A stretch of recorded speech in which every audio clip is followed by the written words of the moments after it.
बिस्मिल्लाहिर्रहमानिर्रहीम। Dear viewers, आपको मियाँ अब्बास व्लॉग्स में खुश आमदीद। ये वीडियो स्टूडेंट्स के लिए है जो मैट्रिक का इम्तहान साइंस के साथ पास कर चुके हैं और नेक्स्ट इंटरमीडिएट में दाखिले के ख्वाहिशमंद हैं, और उन वालिदैन के लिए भी है जो अपने बच्चे या बच्ची के मुस्तकबिल के बारे में परेशान और फिक्रमंद हैं। इस व्लॉग में हम एफएससी प्री इंजीनियरिंग के बारे में मुकम्मल मालूमात फराहम करेंगे और इसमें इस एफएससी प्री इंजीनियरिंग के मुख्तलिफ पहलुओं पर तफसीली जायज़ा लेंगे। सबसे पहले मैं इसका तारुफ करवाता हूँ। एफएससी प्री इंजीनियरिंग जो है, इसमें टोटल 6 सब्जेक्ट होते हैं, जिसमें 3 लाजमी मज़ामीन हैं, जिसमें है उर्दू है, इंग्लिश है। फर्स्ट ईयर में इस्लामियात लाजमी और सेकंड ईयर में इसकी जगह पे मुताले पाकिस्तान होती है। तो इस तरह एक साल में टोटल 6 मज़ामीन का पेपर देना होता है। तो 3 प्री इंजीनियरिंग में इख्तियारी मज़ामीन होते हैं, जिनमें मैथ है, फिज़िक्स है और केमिस्ट्री होती है। तो ये 3 इख्तियारी है और 3 लाजमी मज़ामीन होते हैं। तो टोटल 6 सब्जेक्ट होते हैं जिनका पेपर होना होता है। एफएससी प्री इंजीनियरिंग या एफएससी प्री मेडिकल या ऐसे सब्जेक्ट्स जिनके प्रैक्टिकल्स होते हैं, उनको हम रेगुलर किसी अदारे ही से कर सकते हैं, इनको प्राइवेट नहीं किया जा सकता। एफएससी उन अदारों से की जा सकती है जो कि बोर्ड के साथ, जो गवर्नमेंट के बोर्ड हैं उनके साथ एफिलिएट हैं, यानी अलग है, या गवर्नमेंट अदारों में से की जा सकती है। तो जो गवर्नमेंट के अदारे हैं, इनकी तो सालाना एक बार ही फीस होती है और कम होती है, और जिनके लेक्चर्स होते हैं वो पीपीएससी थ्रू का एक टफ एग्ज़ाम पास करके आए होते हैं। और जो प्राइवेट अदारे होते हैं, ये आपने खुद चूज़ करने होते हैं। और जब प्राइवेट अदारे में आपने एफएससी का दाखिला लेना है, तो उसमें कुछ बातों को मद्देनज़र रखा जाना चाहिए। सबसे पहले तो उसकी जो फैकल्टी है वो देखी जाए, यानी जो मैथ का टीचर है उसकी एजुकेशन कितनी है और वो कितने साल से पढ़ा रहा है और उसका एक्सपीरियंस कितना है, ये सारी चीज़ें देखी जाती हैं। और इसी तरीके से बाकी सब्जेक्ट्स के जितने भी टीचर्स हैं सबका देखा जाता है, क्योंकि आपने एक बार जब एडमिशन ले लिया तो इसके बाद आप उस अदारे को छोड़ नहीं सकते हैं, आपने 2 साल वहाँ ही गुजारने होते हैं। इसलिए सबसे पहले आपने अदारे का इंतखाब सोच समझ कर करना है। अमूमन जो नॉर्मल अदारे हैं, इनकी जो मंथली फ़ीस होती है वो तकरीबन 3000 से 5000 के दरमियान होती है। बाकी मुख्तलिफ भी हो सकती है, 2500 3000 जो है ना वो नॉर्मल फ़ीस जो चल रही है वो आजकल ये है। हाँ, बाद में कम हो जाए या ज़्यादा हो जाए कुछ नहीं कह सकते, लेकिन मौजूदा 3000 से 5000 के दरमियान चल रही। अब हम इसके करिकुलम जो है इसके बारे में बात करते हैं। जो इसके सब्जेक्ट्स हैं फिज़िक्स, केमिस्ट्री और मैथ, वो तमाम इंग्लिश में हैं, यानी इंग्लिश मीडियम होते हैं। तो इसके लिए थोड़ी सी इंग्लिश बेहतर होना चाहिए। तो इसके लिए कोई ग्रामर वगैरह की गलती नहीं होती, लेकिन आपको फ़िक्रा बनाना आना चाहिए ताकि आप अपनी बात को इंग्लिश में एक्सप्रेस कर सकें। कुछ स्टूडेंट्स जो कि मैट्रिक साइंस उर्दू मीडियम के साथ करके दाखिल हुए होते हैं, उनको थोड़ी सी मुश्किलात पेश आती है 2-3 महीनों के लिए। फिर आहिस्ता आहिस्ता वो इंग्लिश के साथ अटैच हो जाते हैं, इसलिए बाद में उनका कोई मसला नहीं होता, बल्कि वो पढ़ने को इंजॉय महसूस करते हैं। एफएससी की स्टडी का जो मेयार है उसके मुताबिक आपके कम से कम 90% मार्क्स आने चाहिए, क्योंकि आजकल अक्सर जो स्टूडेंट्स, पढ़ने वाले स्टूडेंट्स हैं, उनके 90% से प्लस ही मार्क्स आ रहे हैं। तो इसलिए अगर आप चाहते हैं कि आप एक कामयाब इंसान बने और आप एक मुकम्मल इंजीनियर बने, तो उसके लिए ज़रूरी है कि एफएससी बहुत ही अच्छे मार्क्स के साथ और मेहनत के साथ की जाए, क्योंकि जितनी आप मेहनत करेंगे उतना ही अल्लाह ताला आपको सिला देगा, आप कामयाब होंगे।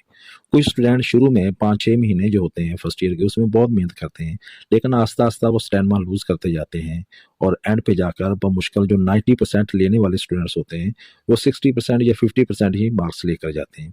तो इसके लिए ज़रूरी है कि जो आपने स्टैमिना पहले दिन ही रखा है, एंड वाले डे तक वही स्टैमिना आपका होना चाहिए। अब हम बात करते हैं स्टडी प्लानिंग की, कि एफएससी में कितने घंटे, यानी 24 घंटों में से कितने घंटे आपने स्टडी में गुजारने हैं, यानी आपका स्टडी टाइम है। वैसे तो मतलब आम आपकी मर्ज़ी है, लेकिन जो एक स्टैंडर्ड टाइम है जो कि एफएससी के स्टूडेंट को अपनी कुतुब जो है उनको देना चाहिए, बुक्स को देना चाहिए, वो कम से कम लर्निंग टाइम, यानी जो आपका कॉलेज और स्कूल या किसी भी तलीमी इदारे में लर्निंग टाइम है, उसके अलावा कम से कम आपको 8 घंटे देना होगा। यानी 8 घंटे आप पढ़ेंगे तो फिर आप उम्मीद कर सकते हैं कि आप 90 प्लस या 90% मार्क्स लेकर जाएं। गुड प्लानिंग लीड्स टू, जो अच्छी प्लानिंग होती है वो आपको कामयाबी की तरफ लेकर जाती है। तो इसके लिए प्लानिंग थोड़ी ज़रूरी है। तो सबसे पहले तो ये है कि आप सिलेबस को बर वक्त कवर करें और इसके बाद रिवाइज करना یہ بھی ایک بہت ضروری ہے۔ اور اس کے بعد آپ نے جتنے مضامین ہیں ان کے ٹیسٹ دینے چیپٹر وائز، یہ بہت ضروری ہوتے ہیں۔ اور جو ٹیسٹ ہیں یہ میکس اے مین پرفیکٹ، تو آپ کو جو اسٹڈی میں کمی کوتاہی رہ جاتی ہے اس میں پرفیکٹ بناتے ہیں۔ تو جو ٹیسٹ ہیں وہ کم سے کم 100 ڈیز کا پلان ہو، تو اس کے لیے ضروری ہے کہ آپ اپنے کالج میں یہ ٹیسٹ دیں۔ اگر نہیں وہاں پہ تو کوئی ایسی اکیڈمی جوائن کرے جہاں پہ ٹیسٹ ہوتے ہوں، تو ٹیسٹ جو ہیں وہ انتہائی ضروری ہوتے ہیں۔ اپنے ڈے کو آپ پلان کے ساتھ گزاریں، یعنی کہ اپنی نیند جو ہے نا سب سے زیادہ ضروری ہے، نیند کو آپ نے اسٹیبل کرنا ہے۔ اور آپ کی ایف ایس سی کے دوران جو نیند ہے وہ زیادہ سے زیادہ 7 گھنٹے ہو، اس سے زیادہ اگر آپ سوئیں گے تو پھر آپ پیچھے چلے جائیں گے۔ تو بیلنس غذا کھائیں، یعنی ایسی غذا جو کہ آپ کے لیے فائدے مند ہو، نقصان دہ نہ ہو۔ تو 5 وقت نماز ادا کریں، اور کم سے کم صبح آدھا گھنٹہ آپ قرآن مجید کی تلاوت کریں۔ اس کے بعد آدھا گھنٹہ آپ روزانہ باقاعدگی کے ساتھ ایکسرسائز کریں۔ تو کسی بھی سبجیکٹ میں انٹرسٹنگ اور ڈیفیکلٹی کے لحاظ سے اس کا اسٹڈی ٹائم سیٹ کریں، یعنی جو ویک سبجیکٹس ہیں ان پر زیادہ توجہ دیں اور زیادہ ٹائم ہی آپ سپینڈ کریں، اور جو آپ کے اچھے سبجیکٹس ہیں اس کو بھی ٹائم دیں، لیکن ویک کی نسبت تھوڑا سا کم دیں، اور 8 گھنٹوں میں آپ اپنا جتنا بھی کام ہے وہ کمپلیٹ کریں۔ اور جب آپ یاد کریں تو بعد میں لکھ کے دیکھیں، یہ بھی بہت ضروری ہوتا ہے۔ اچھا، جب اسٹوڈینٹس ایڈمیشن لیتے ہیں تو وہ بغیر سوچے سمجھے ان کے دوست کہہ دیں، ان کے عزیز و اقارب کہہ دیں، اس کے مطابق یہ ایڈمیشن لے لیتے ہیں، لیکن یہ ایڈمیشن ہمیشہ سکوپ کو مد نظر رکھ کے لینا چاہیے، اور اپنی انٹرسٹ جو ہے اس کو دیکھنا چاہیے، یعنی کہ کیا میرا میتھ میں انٹرسٹ ہے یا نہیں ہے۔ اگر آپ میتھ میں ویک ہیں تو کبھی بھی میتھ نہ رکھیں۔ تو اس کے بہت زیادہ سکوپ ہے انجینئرنگ کا، کیونکہ یہ جو صدی ہے یہ ایجادات کی صدی ہے، اور اس میں بہت ہی زیادہ انجینئرنگ کا سکوپ ہے۔ تو میں آپ کو چند ایک جو اس میں آپ ایڈمیشن لے سکتے ہیں یا اس کو بطور فیلڈ چن سکتے ہیں، تو میں آپ کو جو ٹاپ کے ڈپارٹمنٹس ہیں انجینئرنگ کے وہ میں آپ کو بتاتا ہوں۔ جو سب سے ٹاپ پہ ہے نا وہ ایرونیٹیکل انجینئرنگ ہے، اسپیس سائنسز ہے، اور اس کے بعد الیکٹریکل انجینئرنگ کی بھی بہت زیادہ مانگ ہے، کیونکہ تقریباً ہر چیز جو ہے وہ الیکٹریکل اپلائنسز ہیں، تو اس کی بھی بہت مانگ ہے۔ پھر میکینیکل انجینئرنگ، اس کی بہت مانگ ہے۔ انڈسٹریل اور مینوفیکچرنگ میں اس کی بہت مانگ ہے۔ تو ان تمام میں آپ اپنی گریجویشن کر سکتے ہیں، بی ایس سی کر سکتے ہیں، بی ایس کر سکتے ہیں، گریجویشن کر سکتے ہیں۔ سول انجینئرنگ یہ بھی ایک بہت زبردست سبجیکٹ ہے۔ اس کے بعد کیمیکل انجینئرنگ، یہ بھی بڑا زبردست سبجیکٹ ہے۔ مائننگ انجینئرنگ جو سب سے ابھرتا ہوا یہ ڈپارٹمنٹ ہے، اور پاکستان میں یہ بہت تیزی سے ابھر رہا ہے۔ سٹی اینڈ ریجنل پلاننگ جو اس کی انجینئرنگ ہے اس فیلڈ میں جا سکتے ہیں۔ اس کے بعد کمپیوٹر سائنس جو ہے اس میں آپ جا سکتے ہیں، اس کی انجینئرنگ میں کمپیوٹر انجینئرنگ اور انوائرمنٹل انجینئرنگ ہوتی ہے۔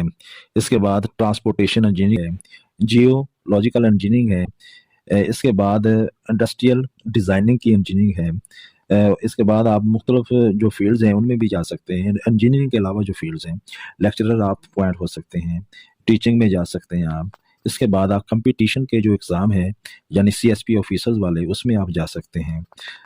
اور بہت سارے شعبے ہیں، بینکنگ میں جا سکتے ہیں۔ تو یہ اس کا سکوپ انتہائی زیادہ ہے۔ اگر آپ کو میتھ سے دلچسپی ہے، انجینئرنگ سے دلچسپی ہے، تو لازمی ان میں سے آپ جو ایف ایس سی پیری انجینئرنگ ہے وہی کریں۔ اس کے بعد جو نئے سبجیکٹ ڈیولپنگ سبجیکٹس ہیں ان میں کمپیوٹر کی سافٹ ویئر انجینئرنگ ہے وہ کر سکتے ہیں۔ پھر اس کے بعد آپ الیکٹرانکس کی جو انجینئرنگ ہے وہ کر سکتے ہیں، اور سب سے بہتر جو ہے وہ نینو ٹیکنالوجی آج کل جو یوز ہو رہی ہے، جس کی وجہ سے مختلف جو بڑے بڑے الیکٹرانکس ڈیوائسز ہیں ان کا سائز کم ہو گیا ہے، جیسے موبائل وغیرہ، تو یہ نینو ٹیکنالوجی کی وجہ سے ہے، اس میں جا سکتے ہیں آپ۔